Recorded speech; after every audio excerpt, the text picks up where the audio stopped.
Hi, everyone. Welcome. We're just waiting for everyone to join. I'm really thrilled to be joined by Chef Vered Guttman tonight to explore the symbolic foods of Rosh Hashanah. Vered is a chef, a food writer, and a longtime contributor of the Nasher. And she also just shared with me that you cooked somewhere very special yesterday, Vered. Remind me. Okay, it was for the Israeli ambassador and his wife. We had a Rosh Hashanah party that was very nice, I hope. And the second gentleman honored the event, so it was very lovely to meet him. So that was yesterday, and today you're cooking with us. Yes, I recovered. Wonderful.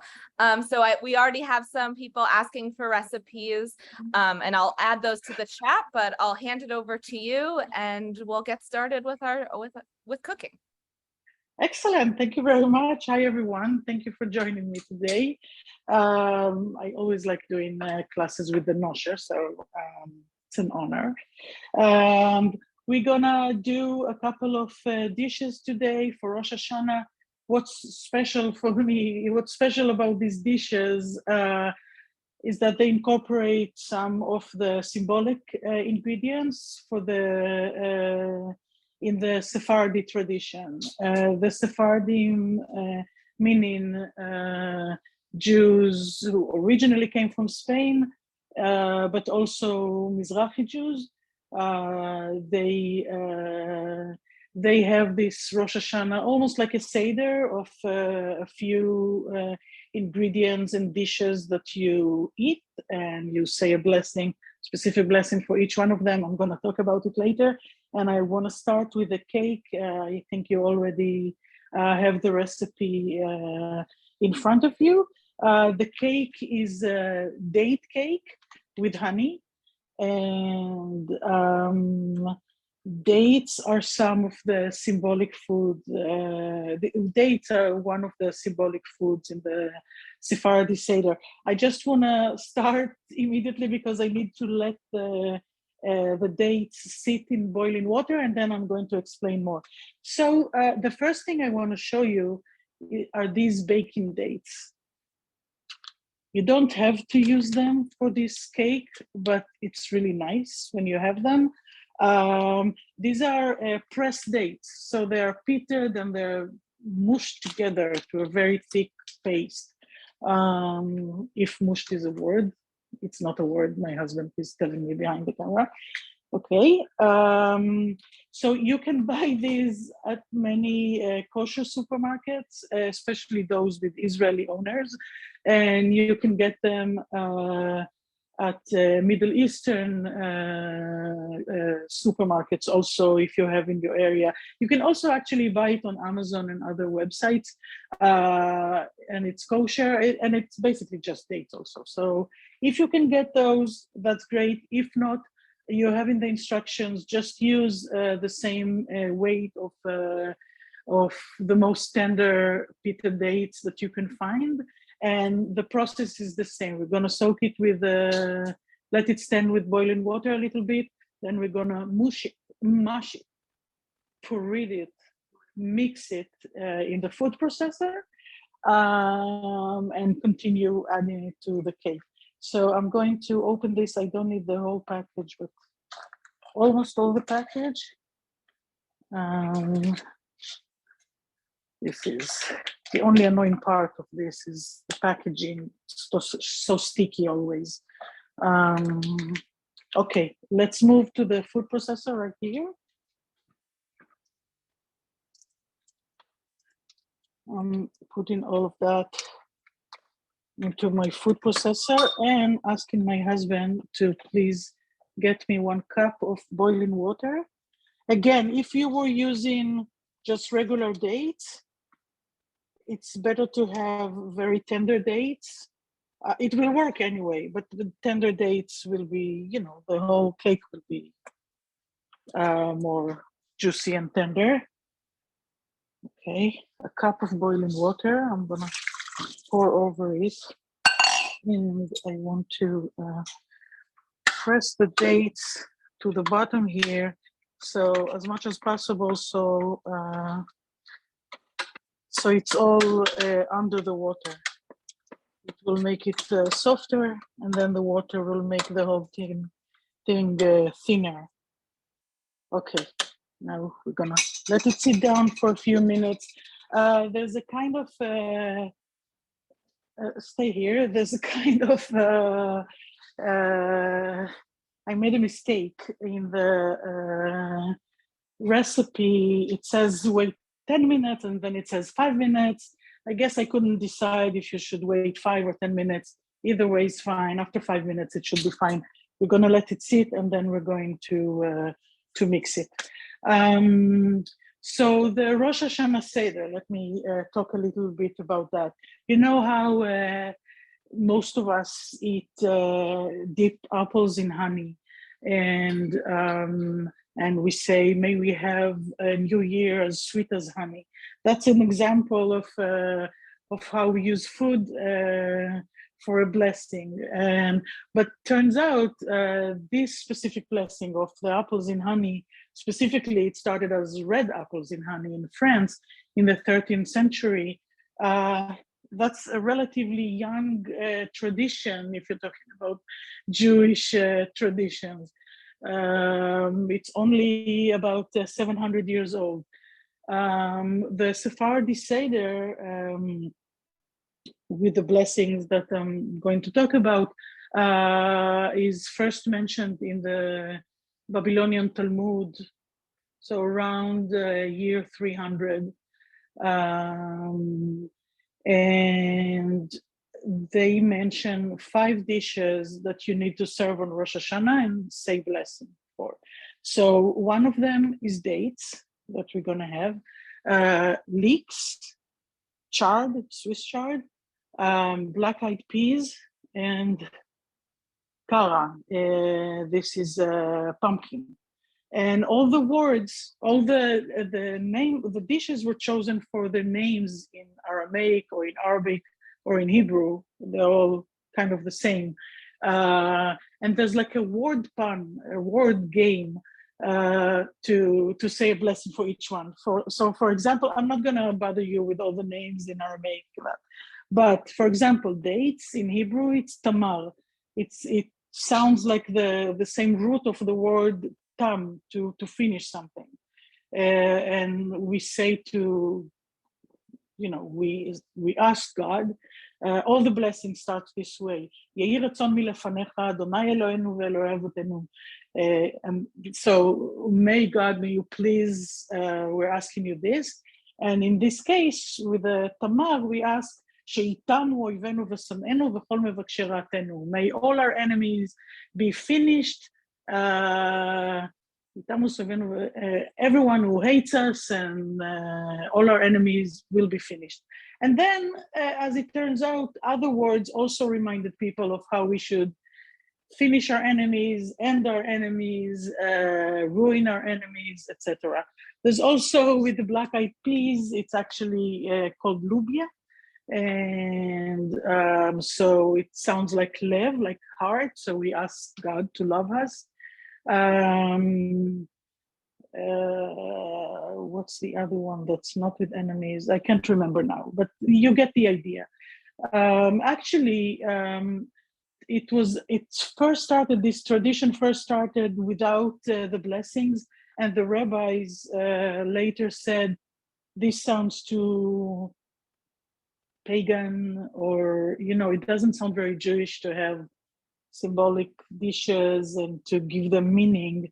So they added, actually, the rabbis later added these blessings to make it seem more Jewish. Just a second, I'm sorry.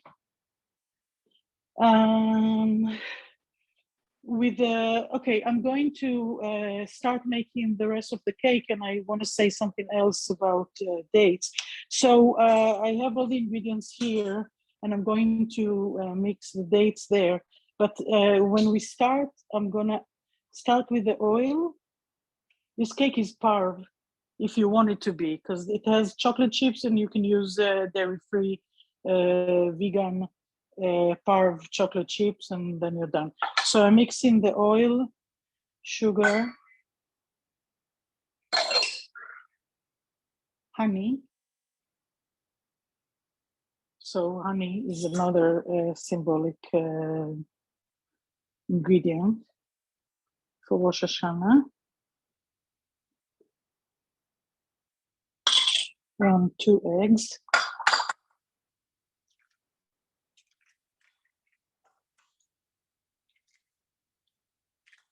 Okay, you can take that. And I'm going to mix it.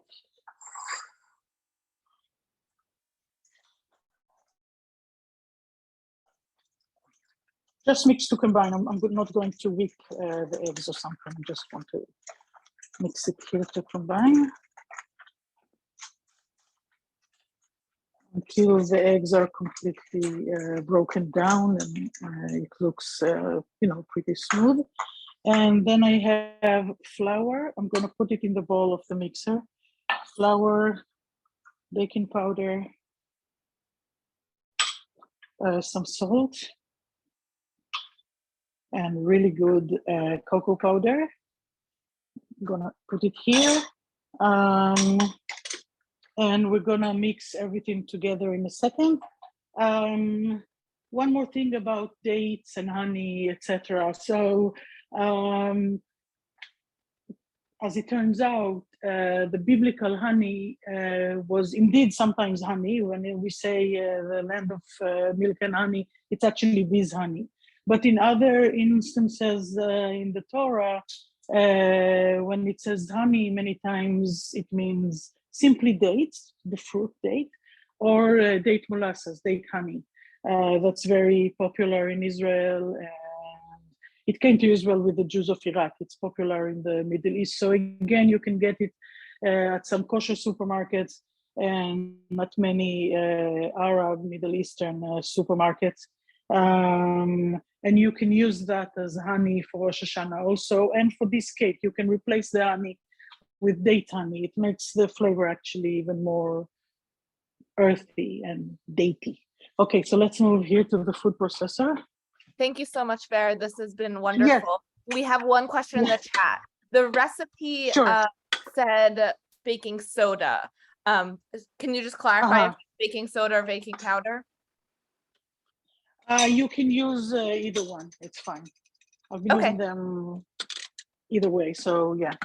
Thank you. Thank you. That's true. Yes. Okay. So now, you just do it, you mix it in the food processor until you get like a creamy substance.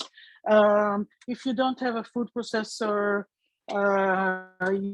you can just do it with a fork, because after it stands for a while, they become soft. You can do it just with a fork or with a potato masher or a blender or anything. Okay.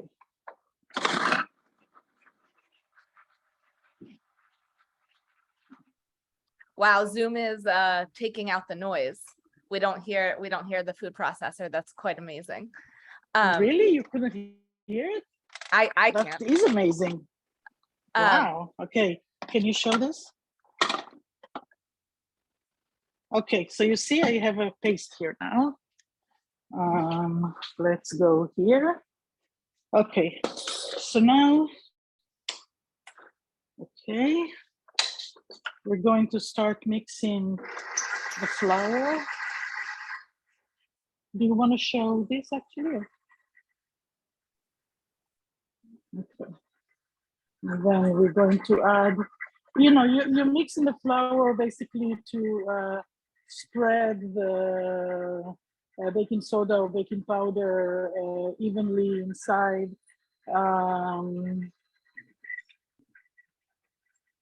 There are some pieces there of the cocoa powder was actually, for some reason, chunky. And just do it on low settings, And we're gonna add the oil, sugar, honey, eggs mixture.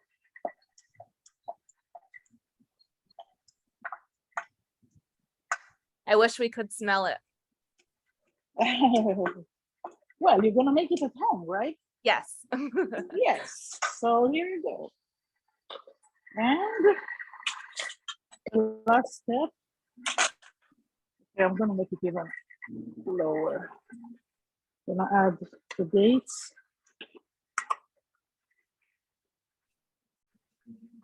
That smells good.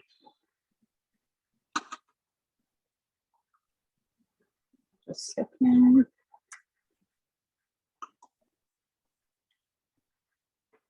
Okay. Okay, you don't want to overmix it because you don't want the eggs to whip, and you don't want to wait too long before you put it in the oven. So that's basically it.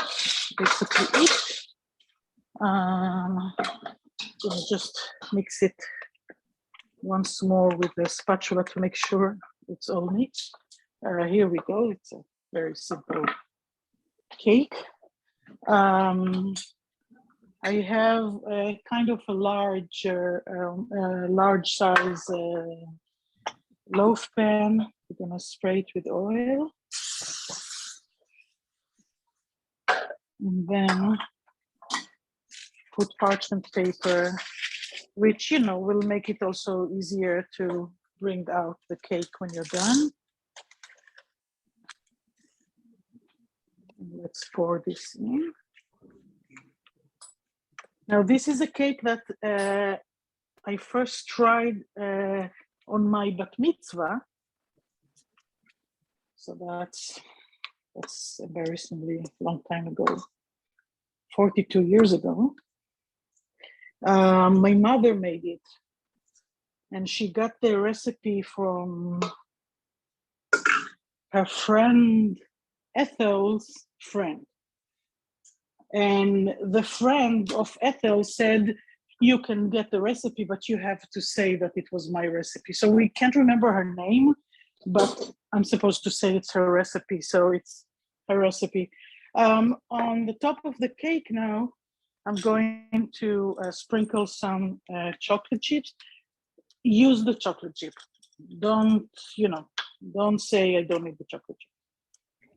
So you did give proper credit to yes, your the friend of the friend. We the do friend have of the friend. recipe questions. Yes, just a second, just let me say, and as you can see, I just put some walnuts on top, and now it can go to the oven. It looks like that. I just want to put it in the oven for a second, and the oven was already on. Let's put it in. Okay, I'm with you. Great. So I'm just setting the timer. We have some questions about substitutions. Could you use almond flour or another gluten-free flour for this cake? Gluten-free flour, probably yes. Almond flour, I don't think so. It's not going to absorb any of the liquids, any of the liquids in there. Can I have a knife, please, also? So it's not going to work, but any gluten-free flour that's made specifically for cakes should be fine, because it's not the cake with that much flour. I think it will really be fine, and I feel confident enough to say it, even though I never tried. Thank you. There was a lot of interest in the kinds of dates that you use. Can you just say the name of it one more time? The pressed dates. Yeah, it's called pressed dates. Wait, I might have another one. So then, oh my God, I hope you didn't see that. Baking dates. Baking dates. Baking dates. Perfect. Thank you. We can send the link also tomorrow if you want. Yeah, but it's really this brand. Yeah, and it contains just pita dates. I mean, that's the only ingredient. Wonderful. So yeah. So basically that's the cake. It's, it's pretty easy. You can say a whole new blessing. You can also say your blessing for a sweet new year with this because it has the honey.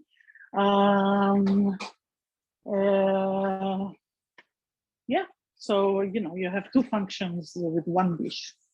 A blessing for a sweet new year, and may we end all our enemies be finished. The next recipe is for a fish. Just a second. I wanted to turn my heavy bottom pan on so it will get a little warm as we prepare. What we're making now is the fish, the chraime. It's a North African recipe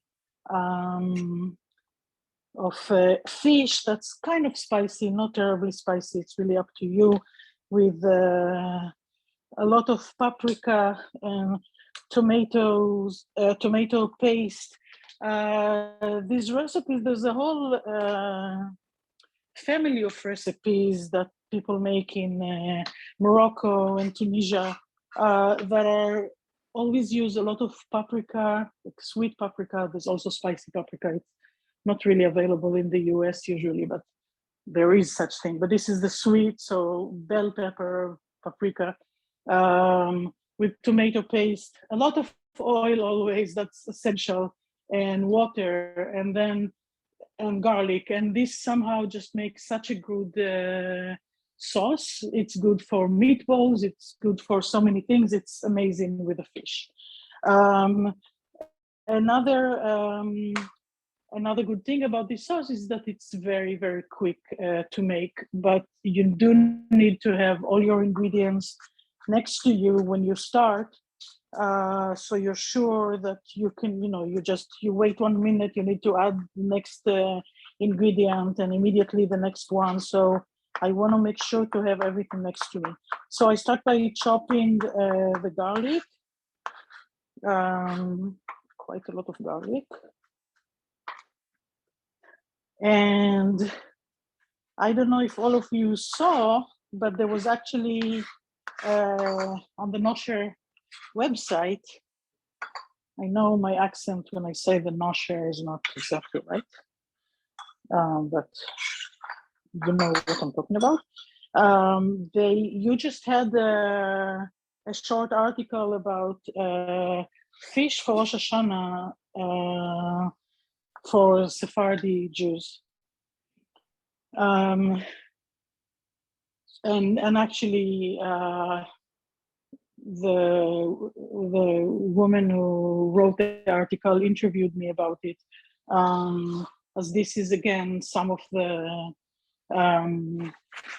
blessings we used to say. It's not part of the 5 traditional Talmudic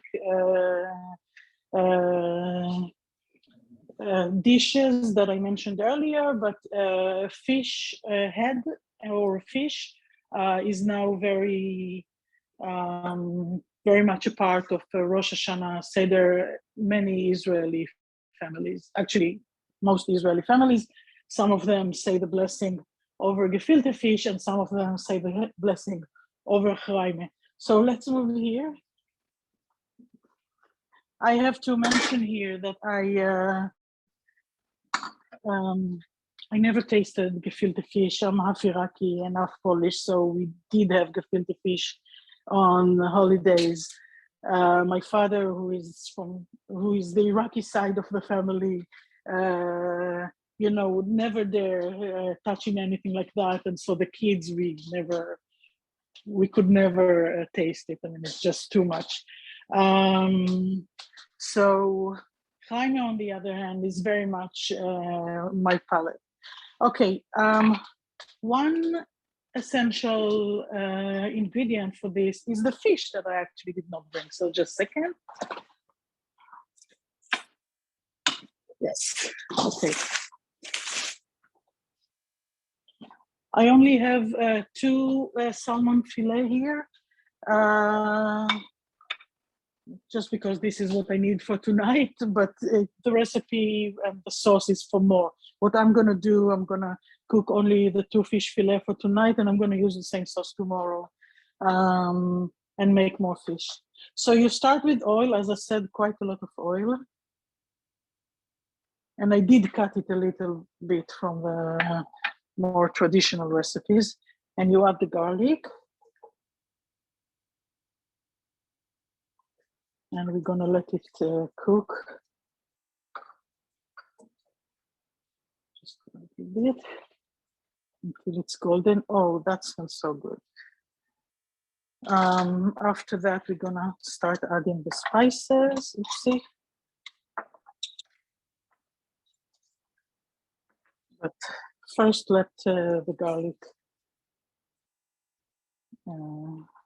get golden a little bit. So about the fish, traditionally for this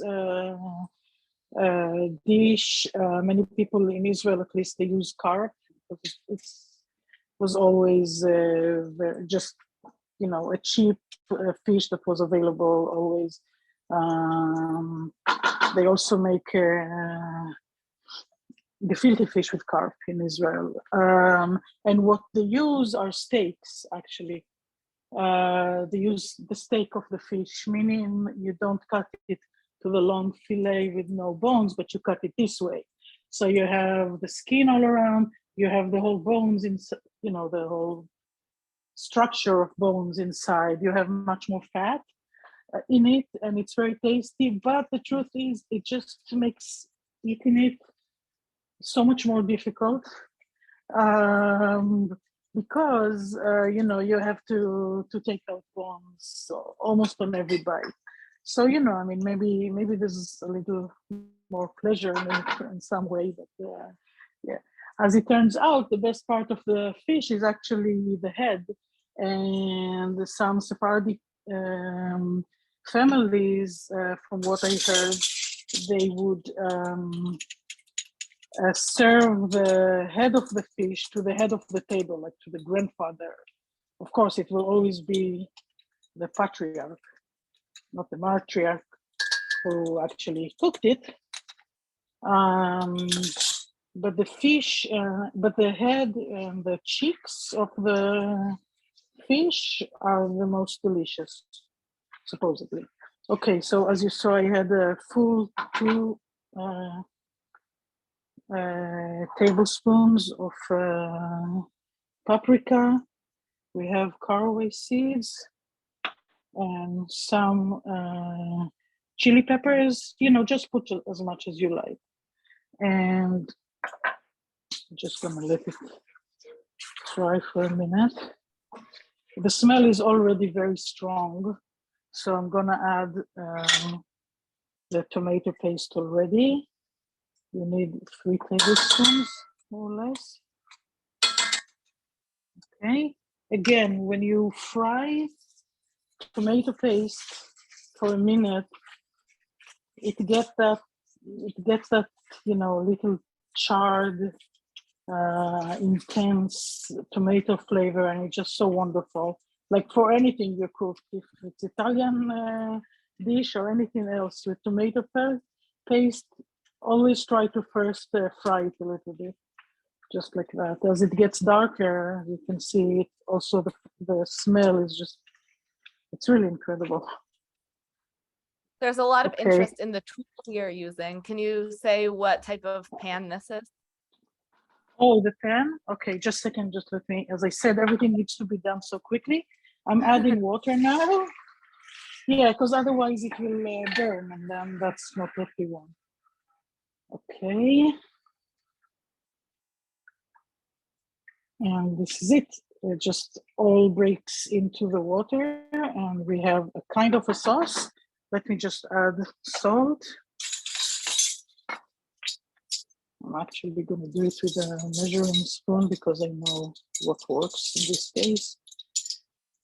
Okay. Let's mix it. And I'm on medium heat. And I'm going to cover it. Oh, and this is very heavy. Speaking of the question, so yeah, this pen is actually really wonderful. I got it not a long time ago. It's from Meissen, I think is how you will say it, Misen. It's a company that sells directly to the consumer. I do not work for them. And they have these beautiful, how do you call it? Like the enamel cast iron dishes. This, I really liked it because of the shape and the size. It's very wide, it's 14 inches.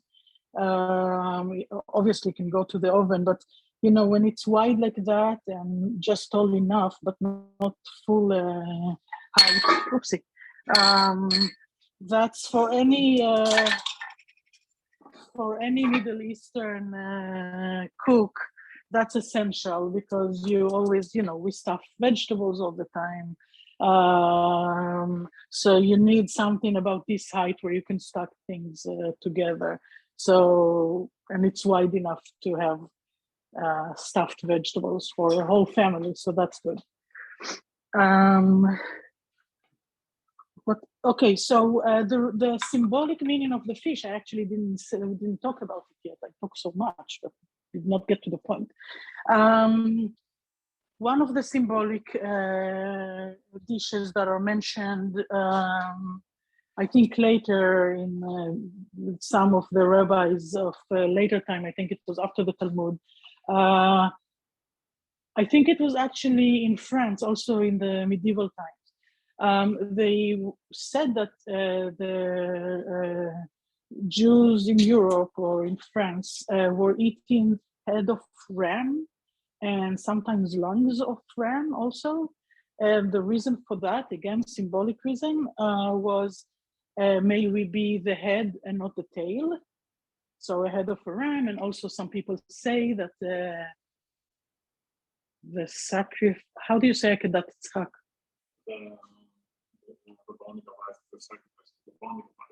Bonding of Isaac? I don't know how to say it in English. That's so sad. When Abraham is taking Isaac and he's supposed to sacrifice him, and then at the end, you see a ram on the side. It's a sign from God that he doesn't need to. So they say that this happened on Rosh Hashanah also. So that's another reason to remember a ram. In any case, and the lungs that I mentioned, so we have a light year, as light as the lungs. But of course, it's not very practical to find a lamb and eat its head. So it moved to a lamb, and from there it became a fish, or the head of the fish, or just any fish dish, which is more practical and more reasonably priced and easy to get, and maybe even tasty. But that's how it started. It started from a head of a ram, asking may we be the head and not the tail. From there we got to chraime. In my family, again, because half the family did not touch gefilte fish and half the family swear on gefilte fish, my mother was kind enough to make these little fritters of fish roe. So what she did, she would buy just the eggs from the belly of the fish and mix them with the egg and just fry them as meatballs. It's so delicious. Okay, so the sauce should be ready. That's what it looks like. Basically the same, but darker. Let's mix it a little bit. Okay, and now we can put the fish in. Again, the sauce is for much more than these two small fillets, but that's all I need for tonight. I'm going to put some salt, just a little bit, some white pepper too, and let's spoon some of the sauce on top.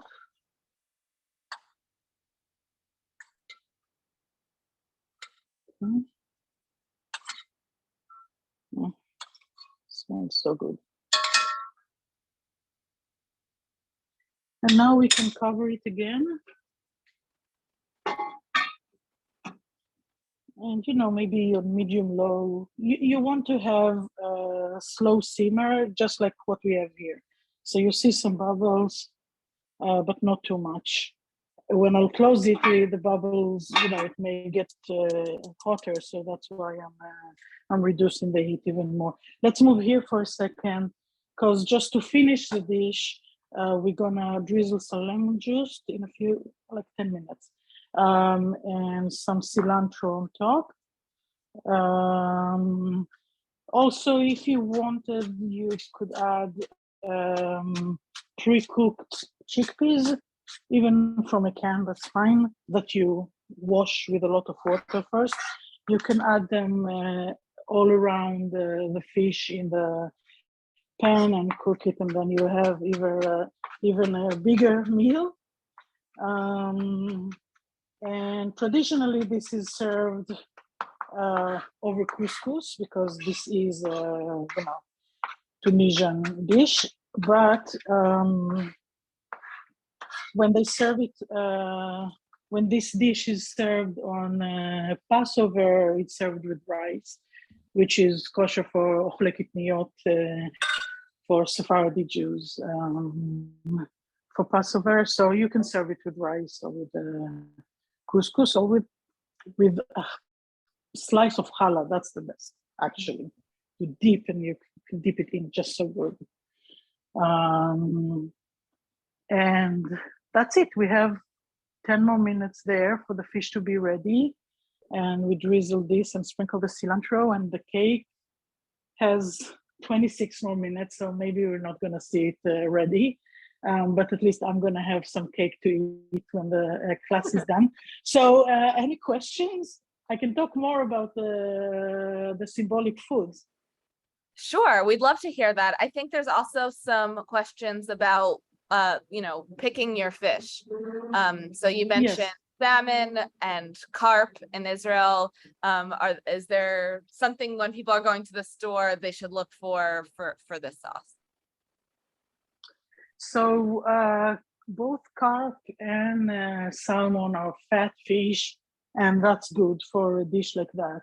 But the truth is, I mean, I have to admit I don't understand too much with fish, and I've been living here for only 20 years, and I still can't figure out which fish in Hebrew is which fish here. So I really lost all my knowledge moving here. So you can ask the fishmonger what fish they have that's fat enough, strong enough to be cooked shortly, but with very bold flavors. They usually know the best. I chose salmon because it's easy. It's easy to use. It's easy to find. It's loved by most people. Of course, there are many questions now about sustainability when it comes to salmon. So it may not be the best choice. You probably also saw that there was one synagogue in New York that now will stop giving lax on bagels in their shul. So it's the end of the world as we know it. So really go to the fishmonger, choose whatever they recommend. It will be tasty. I was on mute, excuse me. A great tip to go to your local fishmonger. Thank you so much for walking us through. I think before we talk maybe a little bit more about symbolic foods, there's some interest in what you cooked yesterday for the ambassador. Oh, okay. It was all like a cocktail party. So we served some dishes, and some were on the table, but because we're still kind of in a pandemic forever, everything was served in small dishes. So, and we were trying to incorporate, well, first of all, to give it a kind of an Israeli feel, and to incorporate some of these symbolic foods that we're talking about today. So this is actually a very good question, and another point to make. So it was a dairy meal. We served stuffed dates with goat cheese and olive oil and salt, sea salt on top. And we can say the blessing over the dates. We actually had the apples and honey that were served after the second gentleman was speaking, and we said the blessing of the sweet new year. We had a cocktail with pomegranate juice and pomegranate seeds. There's again popular in Israel, not as much well known here. Blessing that you say over pomegranate, which is may we do as many mitzvot, as many good deeds this year as the number of seeds in a pomegranate, which supposedly, coincidentally, is 616 and 13, which is the Taryag mitzvot, which is exactly the number of mitzvot a Jew is supposed to make in a year. Nobody ever counted, so we will never know, but that's the legend, and I choose to believe it.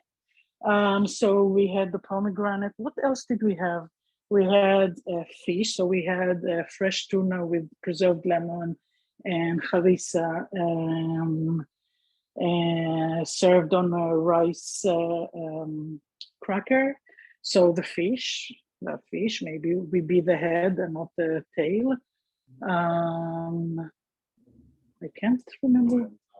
Polenta. Okay, my husband is reminding me. We had polenta with like a spicy tomato and eggplant and some olives on top. That was kind of Israeli. We had roasted cauliflower with avocado tahini sauce and with pistachios. It was very delicious. If we weren't all hungry before, we're now hungry. I'm sorry about that. No, it's okay. We asked. Yeah. No, I know, of course. Thank you for asking. We had apples. The apple and honey thing was we had caramelized, like tartatan, but the mini one. So caramelized upside down tarts over honey ice cream. So that was a apple and honey dessert. So yeah, and a few more things, but never mind. Yeah. I am surprised that you can remember them all. That sounds unbelievable. Thank you. Thank you so much. We get to taste some of your recipes with this beautiful date cake and beautiful fish. We did, and there are many more, including some of the dishes that I mentioned on my website. I'm pushing it here, but really there are many recipes on my website with many of the symbolic foods. Wonderful. Before I think we're headed out for the night, so people can cook because now they're all hungry. Yes, me too. I need to eat the fish. Yes. Can you just share a little bit about when to use baking powder versus baking soda? There's a few questions for the cake in particular. They want to make sure. Right. I think baking powder has some baking soda in it. The truth is, like, as I said, I use them many times. Just whatever I have, whatever I think I remember that I need to use, and it's fine. I never notice a real big difference, especially, it's not a cake that's based on flour. So, just like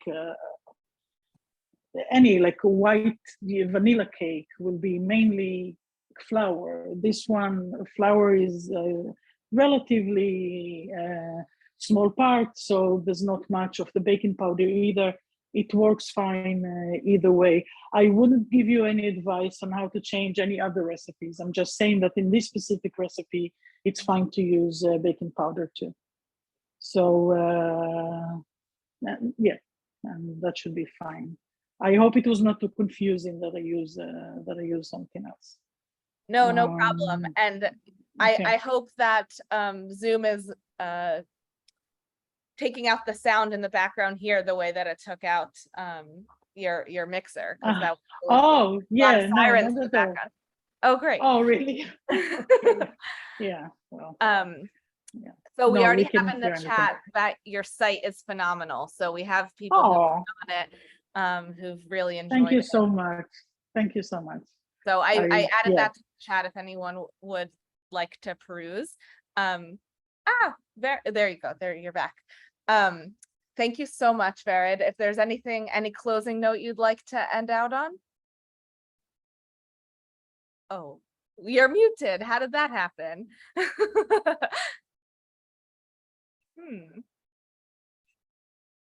I'll get you back. 1 second. This is of course we get muted right at the end. Excuse me. Why did we go mute? Okay, chat. Better now than at the beginning. Yes, that's what someone said in the chat.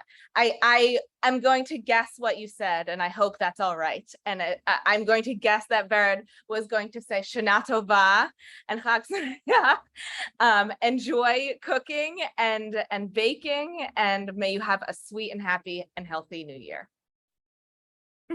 We're getting thumbs up, so that's a good sign. Thanks, everybody.